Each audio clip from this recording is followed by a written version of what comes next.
Zen hurt Zen soul से हम Zen कथाओं को ले रहे हैं। उसमें चैप्टर है 10 बुल्स, जिसका पिछले स्टोरी में हमने फर्स्ट बुल लिया था, आज सेकंड बुल।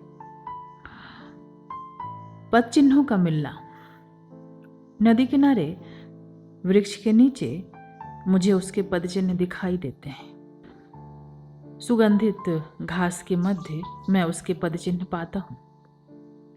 वे सुदूर पहाड़ों में दिखाई दिए हैं, अहंकार के आवरण में। ये संकेत अब और छिपे नहीं रह सकते। टिप्पणी: सही शिक्षा या सही ज्ञान कहें के द्वारा मैं बुल के पद चिन्हों को देख पाता हूँ, और तब मैं अनुभव करता हूँ जैसे अनेक बर्तन एक ही धातु के बने होते हैं। इसी भांति सहस्त्रों अस्तित्व मैं धातु के एक ही वस्त्र से बने होते हैं। जब तक मुझ में अंतर करने की योग्यता ना हो, मैं कैसे देखूंगा कि क्या वास्तविक है और क्या अवास्तविक। यद्यपि मैं अभी द्वार के भीतर प्रवेश नहीं कर पाया हूं, तब भी मैंने उचित मार्ग के संबंध में विचार कर लिया है।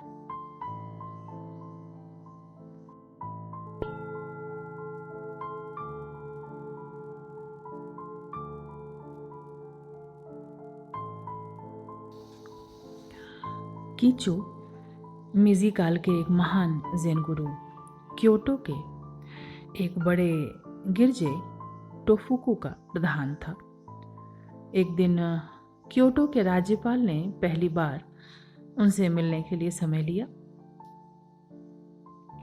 कीचू के सेवक ने गवर्नर का कार्ड प्रस्तुत किया, जिस पर लिखा था कीतागाकी, क्योटो का राज्यपाल। मुझे ऐसे व्यक्ति से कोई प्रयोजन नहीं, कीचू ने सेवक से कहा। उसे कहो कि यहां से बाहर चला जाए। सेवक क्षमा याचना के साथ कार्ड वापस ले गया। यह मेरी गलती थी, राज्यपाल ने कहा, और एक पेंसिल से क्योटो का राज्यपाल संबोधन काट दिया। अपने शिक्षक से पुनः पूछो। ओह, क्या कीतागाकी आया है? शिक्षक ने कहा जब उसने कार्ड देखा। मैं उस व्यक्ति से मिलना चाहता हूं। आज का जो दूसरा बुल हमने पहले सुना कि जब तक मुझ में अंतर करने की योग्यता ना हो, मैं कैसे देखूंगा कि क्या वास्तविक है और क्या अवास्तविक। ये जो मैं भाव हमारा अहंकार है, उसी पर यह चोट है कि साधना पद्धतियों में हम चलते हैं, लेकिन कई बार उसका ही भाव पकड़ लेता है कि मैं कुछ विशेष हूं, मैं कुछ खास कर रहा हूं, या मैं कुछ दुनिया से अलग हूं,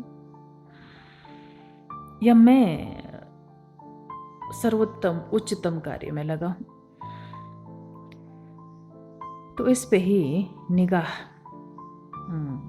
डालने के लिए है यह सेकंड बुल।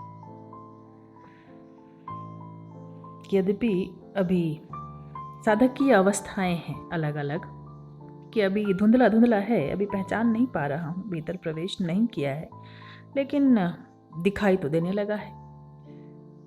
जब हम बैठते हैं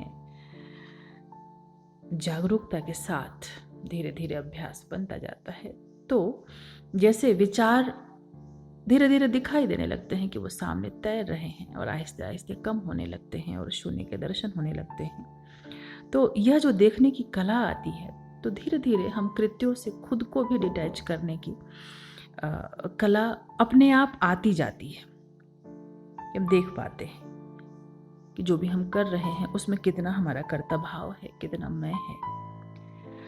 तो आहिस्ते आहिस्ते ऐसे ही चलना है। ये जो आज की कथा भी हमने देखी कि जब गुरु के पास इस संबोधन के साथ आया कि राज्यपाल, तो उसमें कहीं ना कहीं वो दिखाने की भावना थी कि मैं राज्यपाल मिलने आया। तो गुरु ने कहा कि नहीं, मैं नहीं जानता। और उस व्यक्ति ने भी बिना कहे ही कैसे समझा कि कहाँ गड़बड़ हुई है। धुंधला धुंधला भी हो, थोड़ी धीरे धीरे अगर जागरूकता आए तो चीज़ें दिखाई देनी तो शुरू हो ही जाती हैं। और उसने हटाया वो अपना संबोधन, और गुरु ने सहजता से कहा कि मैं उससे मिलना चाहता हूँ। बस यही आवरण तो हटाने हैं हमें। और वो जिसे हम किसी भी नाम से पुकारें, शून्यता, शांति, परमात्मा, भगवान, मोक्ष, समाधि, वो मिलने को तैयार ही है। बस जरा हटाते चलना है इस धुंधलके को। तो जो ये 10 बुल्स चल रहे हैं, तो बार बार उस फर्स्ट बुल को, इससे पहली कथा में फिर सेकंड, तो चलता रहेगा। तो उसको रोज एक बार सुन लिया करें। आपको याद आती रहेगी कि आपका पड़ाव कहाँ है, अभी आप कहाँ हैं। तो आज के ध्यान के लिए बैठेंगे।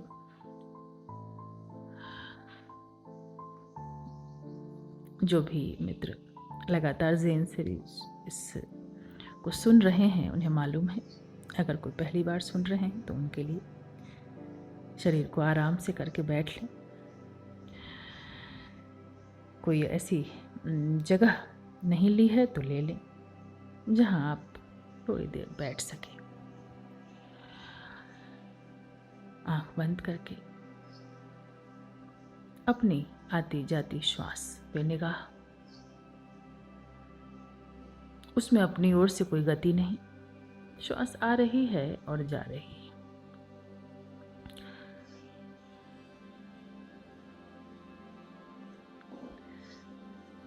बस श्वासों की इस आती जाती माला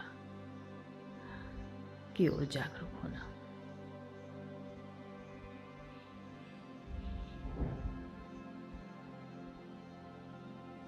और धीरे धीरे अगर वह भी छूट जाए, जो लगातार बैठ रहे हैं, ध्यान कर रहे हैं, कि जस्ट सिटिंग, कुछ भी करने का भाव नहीं, बस बैठे हैं, बाहर भीतर जो भी चल रहा है उसके प्रति अलर्ट हैं। लेकिन ध्यान रहे कि उस अलर्टनेस का तनाव नहीं लेना है, करने का भाव नहीं। बहुत बारीक है, बस समझते चले। मैं कुछ कर नहीं रहा हूं, ये मेरा सहज स्वभाव है, उसके प्रति जागरूक हो रहा हूं, इतना ही। बैठे।